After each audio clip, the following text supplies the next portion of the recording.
আগে উদ্দেশ্য ঠিক করতে হবে। সবাই শিক্ষিত লোক, আমাদের উদ্দেশ্য হলো আল্লাহ এবং আল্লাহ রসুলের সন্তুষ্টি অর্জন করা। মানুষ লক্ষ্য উদ্দেশ্যকে সামনে রেখে কাজ করে। যারা লক্ষ্য উদ্দেশ্য থেকে সরে যায় এদের জীবনের কোনো দুই পয়সার কোনো মূল্য থাকবে না। আল্লাহ আমার নবীর মাধ্যমে কিয়ামত পর্যন্ত বিশ্বের মুসলমানের লক্ষ্য উদ্দেশ্য কি হবে এটা আল্লাহ নিজে ঠিক করে দিয়েছেন। বিসমিল্লাহির রাহমানির রাহিম। কুল ইন্না সালাতি ওয়া নুসুকি ওয়া মাহইয়ায়া ওয়া মামাতি লিল্লাহি রাব্বিল আলামিন লা শারীকা লাহু ওয়া বিযালিকা উমিরতু ওয়া আনা আফযালুল মুসলিমিন।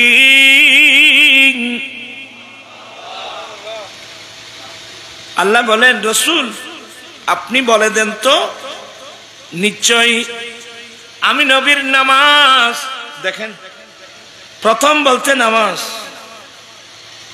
হে নবী আপনি বলে দিন, নিশ্চয় আমি নবীর নামাজ, আমার কোরবানি, আমি নবীর হায়াত, আমি নবীর ইন্তেকাল, সবগুলো একমাত্র রব্বুল আলামিনের জন্যে। আল্লাহ নবীর মাধ্যমে এলান করায় দিয়েছেন, রাসূল আপনি বলুন তো, নিশ্চয় আমার নামাজ, প্রথম বলতো আমার নামাজ,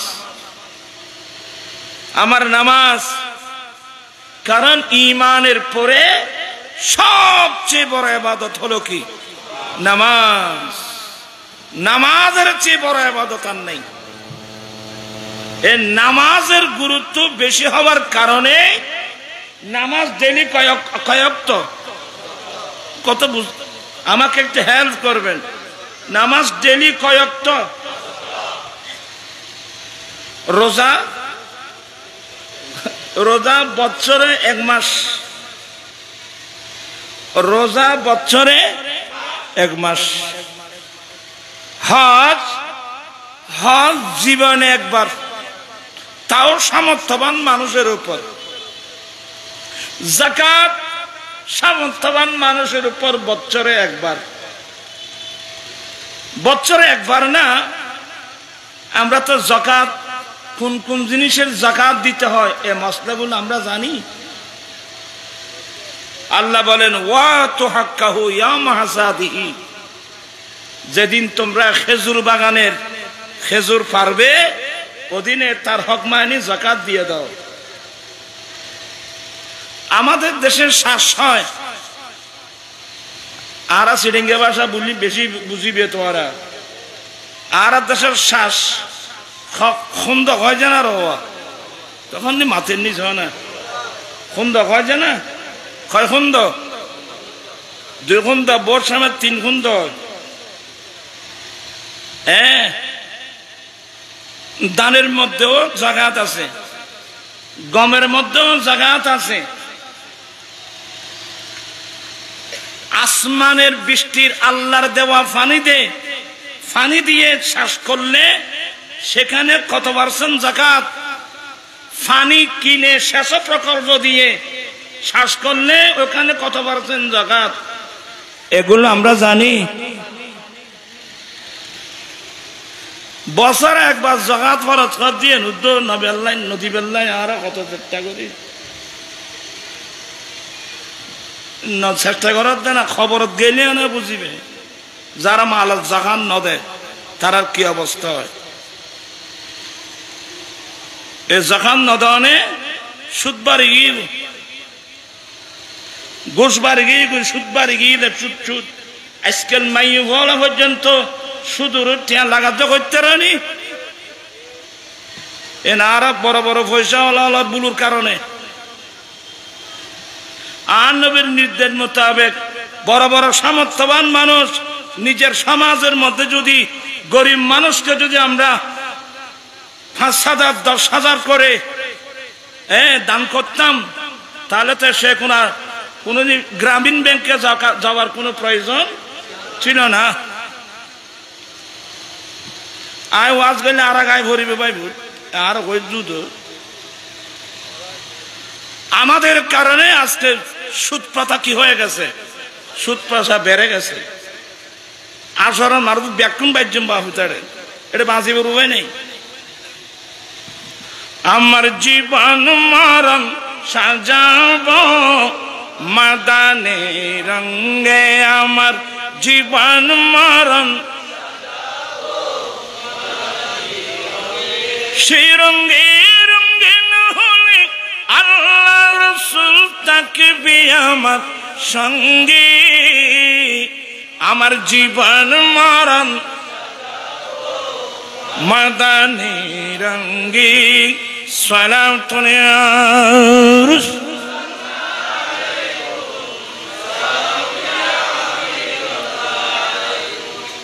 কম মনোযোগ সহকারে শুনবেন। হজ জীবনে একবার,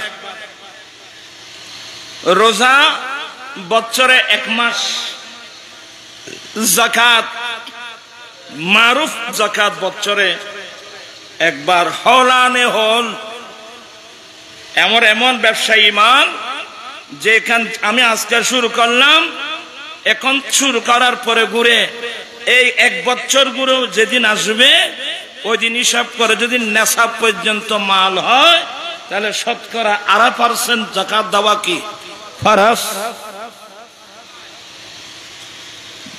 এগুলো এই জ্ঞানগুলো অর্জন করা আমাদের জন্য কি ছিল, ফরজ ছিল। তো যে এলম আমাদের জন্য ফরজ, আমরা তো এগুলো বাদ দিয়ে ফেলছি।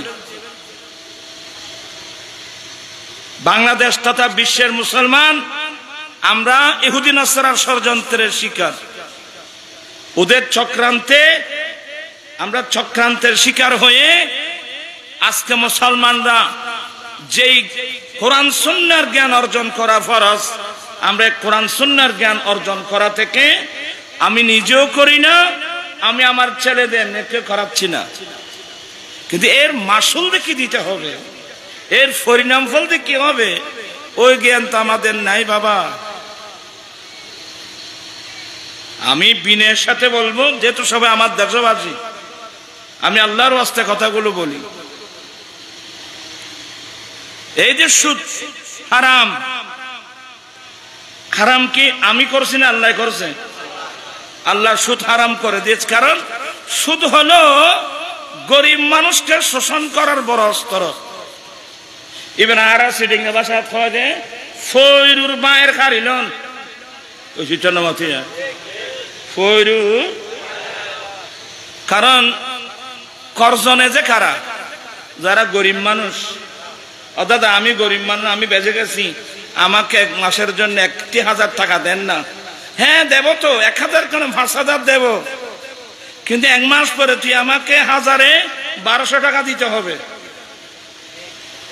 তো এসপিআর কত 200 দিচ্ছে কে?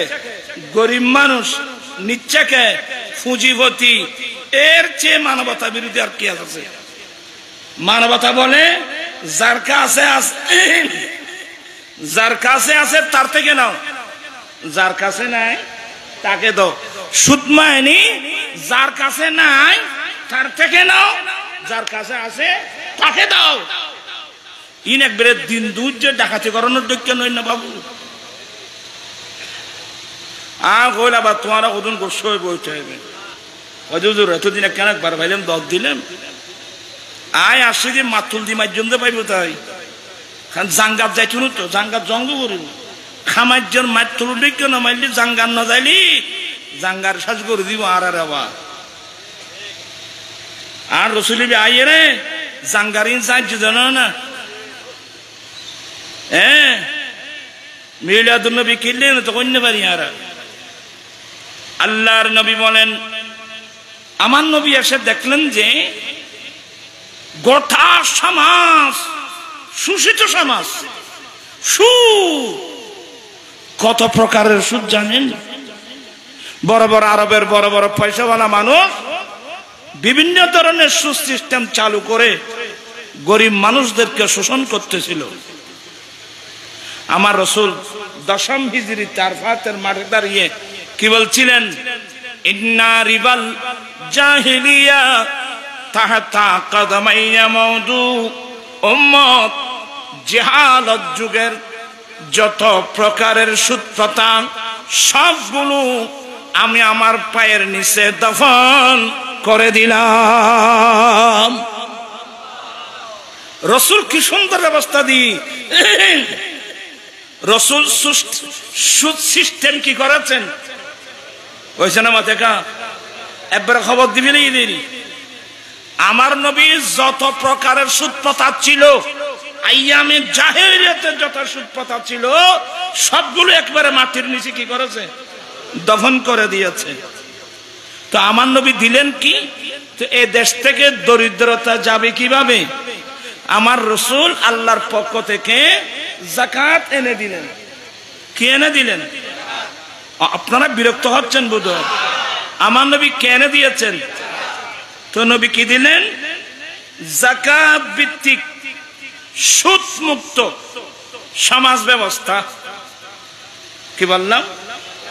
যাকাত ভিত্তিক সুদ মুক্ত সমাজ ব্যবস্থা।